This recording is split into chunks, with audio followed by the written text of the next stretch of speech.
लाल की जय। प्यारे भक्तजनों, भाद्रपद मास भगवान श्री कृष्ण को विशेष प्रिय है क्योंकि भगवान का जन्मोत्सव इसमें मनाया जाता है। जन्माष्टमी का महोत्सव इस भाद्रपद माह में पड़ता है। आइए हम आज आपके लिए लेकर के आए हैं एकादशी व्रत, जो कि जन्माष्टमी के ठीक बाद पड़ता है। उसे हम अजा एकादशी व्रत कथा के नाम से जानते हैं। इस कथा को हम आज आपको पढ़ के सुनाएंगे और प्यारे भक्तजनों, इस कथा को पूरा सुनिएगा क्योंकि यह कथा भगवान को बहुत ही प्रिय है और इस कथा को सुनने वाले के सारे दुख निश्चित ही भगवान दूर करते हैं।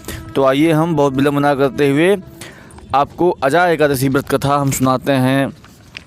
युधिष्ठिर जी पूछते हैं, हे भगवान कृष्ण, आगे आप अब मुझसे भाद्रपद मास के कृष्ण पक्ष की एकादशी का नाम और महत्व का वर्णन करें। भगवान श्री कृष्ण कहते हैं, हे राजन, इस एकादशी का नाम, जो कि भाद्रपद कृष्ण पक्ष में पड़ती है, अजा है और यह एकादशी सभी पापों को नष्ट करने वाली और अत्यंत ही फल देने वाली है। इसका व्रत करके जो भगवान की पूजा करते हैं और इसके महत्व को पढ़ते हैं, सुनते हैं, उनके सभी प्रकार के पाप जो है नष्ट हो जाते हैं।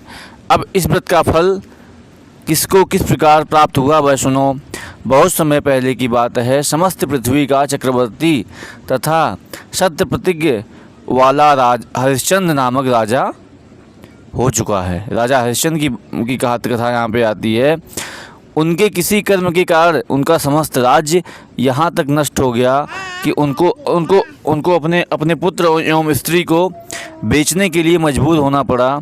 इस प्रकार का धर्मात्मा राजा होने पर भी उनको चांडाल का सेवक होकर के मृतकों का कफन कर स्वरूप में लेना पड़ा। परंतु उसने अपने इस प्रकार के संकट के समय भी धर्म को नहीं छोड़ा। राजा हरिश्चंद्र ने, इसीलिए उनको धर्मात्मा और सत्यवादियों में श्रेष्ठ माना जाता है। इस प्रकार चांडाल का सेवक होकर उनका दीर्घकाल, बहुत लंबा समय जो है व्यतीत हो गया। तब वह एक दिन बहुत ही दुखी होकर के विचार करने लगे कि मेरा इस घोर पाप से किस प्रकार उद्धार होगा। बहुत चिंतित थे कि उसी समय गौतम ऋषि उस स्थान पर आ गए और गौतम ऋषि को देख करके राजा ने अपने सब कष्टों को उनको बताया।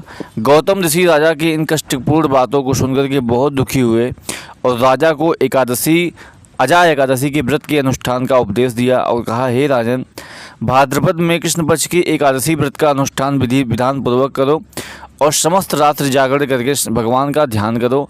इस व्रत के प्रभाव से तुम्हारे सब पाप नष्ट हो जाएंगे और तुम सभी प्रकार के कष्टों से छूट जाओगे।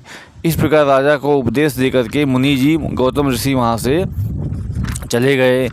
मुनि जी के कथा कहने के अनुसार राजा हरिश्चंद्र जी ने इस उत्तम व्रत का अनुष्ठान किया और सारी रात जागरण करते हुए भगवान का भजन करते रहे। इस प्रकार व्रत के प्रभाव से राजा हरिश्चंद्र के सभी पाप क्षय हो गए, नष्ट हो गए और वह सभी कष्टों से मुक्त होकर के अपने पुत्र और पत्नी को प्राप्त किया और शत्रुओं से रहित राज्य को प्राप्त करके समस्त परिवार सहित जो है आनंद का उपभोग किया और अंत समय स्वर्ग की प्राप्ति हुई। इस व्रत को करने वालों के समस्त पाप नष्ट हो जाते हैं और स्वर्ग की प्राप्ति होती है। जो इसका महत्व पढ़ता है, सुनता है, वह अश्वमेध यज्ञ का फल प्राप्त होता है। बोलिए कृष्ण भगवान की जय। हर हर महादेव।